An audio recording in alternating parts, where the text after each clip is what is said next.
আপনারা যদি দেখেন গত 1 বছরে আমাদের অ্যাডমিনিস্ট্রেশনের চরিত্রের কোনো পরিবর্তন হয় নাই।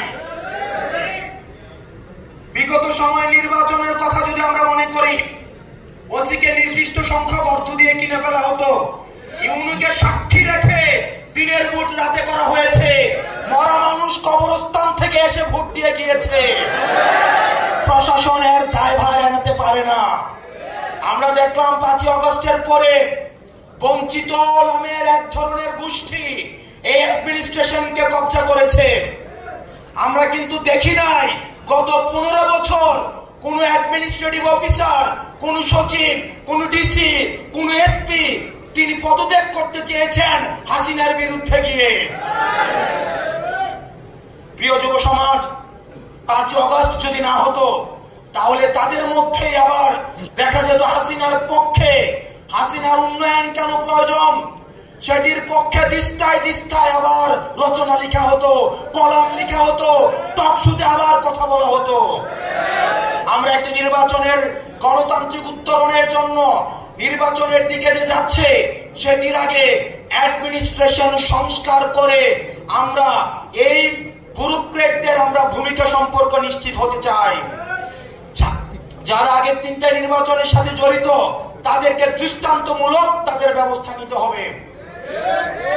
প্রিয় যুব সমাজ, সেটির বিষয়ে আমাদের ভয়েস রেজ করতে হবে মাঠে এবং জনগণের মধ্যে সেই বিষয়ে সচেতনতা বিস্তার করতে হবে। আর কোন প্রশাসন যেন হাসিনার সেবাদাস হিসেবে জনগণের বিপক্ষে গিয়ে ব্যালট যুদ্ধে ব্যালটকে বুলেটের সামনে রেখে জনগণের বিপক্ষে কাজে না লাগাতে পারে। আমরা দেখেছি বুলেট দিয়ে ব্যালটকে নিয়ন্ত্রণ করা হয়েছে।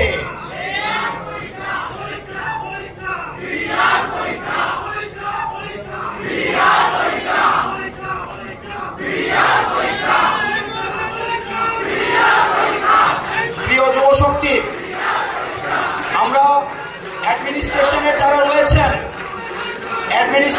যারা রয়েছেন পরবর্তী বাংলাদেশ বিনির্মাণের জন্য আপনাদের ভূমিকা অপরিসীম। আপনাদের সহযোগিতা আমাদের রাখবে।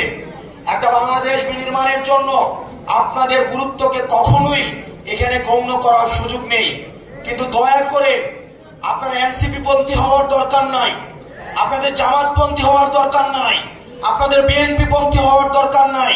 কোন রাজনৈতিক পন্থী হলে সেটার পরিণতি কি হয় সেটা আপনারা 5 আগস্ট দেখেছেন। দয়া করে আপনারা যে শপথ নিয়ে জনগণের সেবা করার জন্য আসেন, আপনারা দয়া করে বাংলাদেশ পন্থী হন।